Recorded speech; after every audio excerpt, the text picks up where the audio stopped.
inteligência artificial. Tá em todo lugar, né? Mas para a gente entender de verdade o impacto disso tudo, não adianta só olhar para a tecnologia. O que a gente vai fazer aqui é usar a ciência comportamental para sacar como a IA interage de fato com o nosso lado humano. Para organizar nosso papo, a gente vai passar por 5 pontos principais.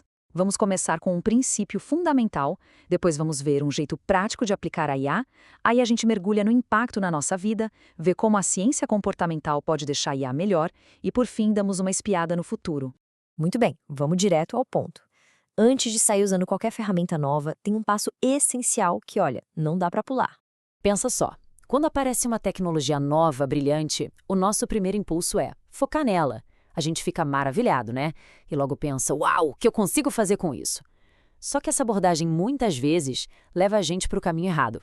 E aqui que está o pulo do gato da ciência comportamental. A gente tem que começar sempre pelo objetivo. Qual comportamento a gente quer mudar ou incentivar? Só depois que a gente define a sequência de ações para chegar lá, é que a IA entra como uma ferramenta para ajudar. É ela que tem que servir a um propósito, e não o contrário. Ok, com essa ideia na cabeça, como é que a gente pode pensar de um jeito mais organizado sobre como usar a IA? Existe um modelo bem prático que divide isso em 3 categorias bem claras. O legal aqui é ver a evolução. Primeiro, a IA pode nos ajudar a fazer melhor aquilo que a gente já faz. Depois, pode dar mais eficiência, acelerando as coisas. Mas é na inovação que a mágica acontece de verdade. É quando a gente consegue criar coisas que antes eram simplesmente impossíveis. A conversa sobre IA geralmente foca muito em produtividade, estratégia, empresa, mas o impacto mais profundo talvez esteja na nossa vida pessoal. Vamos dar uma olhada em como ela está mexendo com a gente fora do escritório. Guardem esse termo, rendição cognitiva. É um conceito-chave. Basicamente, é quando a gente para de exercitar nossos próprios músculos do pensamento crítico e simplesmente deixa a IA decidir. Isso pode ser bem preocupante em áreas como a educação, onde o objetivo é justamente desenvolver essas habilidades e não deixar que elas atrofiem. Então, quer dizer que essa rendição cognitiva é sempre ruim? Não exatamente. Este slide aqui ilustra a diferença de um jeito genial. Se o propósito de uma tarefa é a maestria, tipo aprender uma nova habilidade, aí sim, terceirizar o raciocínio é um risco. Mas se o objetivo é só eficiência, como resumir uma ata de reunião, aí terceirizar pode ser ótimo. No fim, o propósito é que dita a regra. E aqui vem algo surpreendente. Muita gente está usando o IA como companhia, sabe? Para preencher lacunas emocionais, quase como um terapeuta ou um amigo. E o mais interessante é que a intensidade desse uso parece refletir a qualidade das outras relações sociais da pessoa. Ou seja, não é só sobre a tecnologia, mas também sobre o que pode estar faltando na nossa vida. Olha que dado perturbador que um estudo encontrou. A percepção não era que a IA seria totalmente imparcial, mas que ela seria menos parcial do que um recrutador humano. Isso joga uma luz numa realidade bem complexa. A escolha hoje não é entre um sistema com viés e um sistema perfeito, mas sim entre o viés do algoritmo e o nosso próprio viés humano. Vendo tudo isso, como a gente pode ser mais proativo? Vamos avançar e ver como a ciência comportamental não está só estudando a IA, mas também ajudando a construir essa tecnologia de um jeito mais responsável.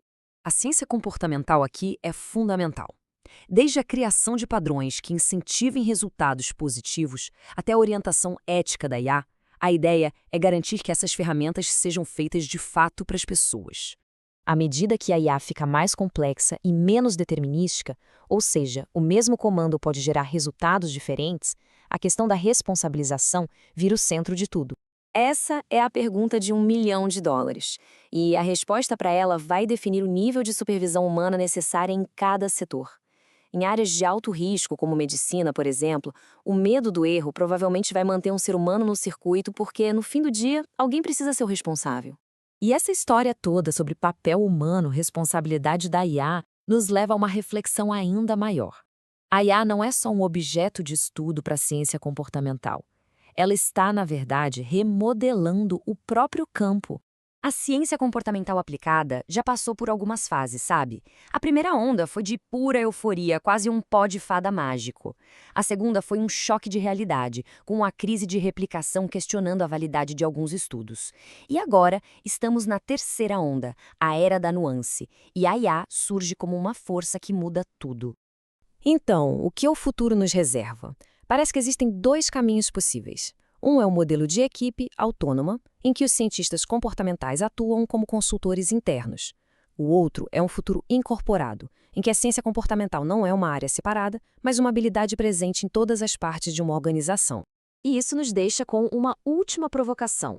Será que o maior sucesso do campo vai ser quando ele se tornar tão fundamental, tão integrado em tudo que a gente nem o veja mais como uma disciplina separada?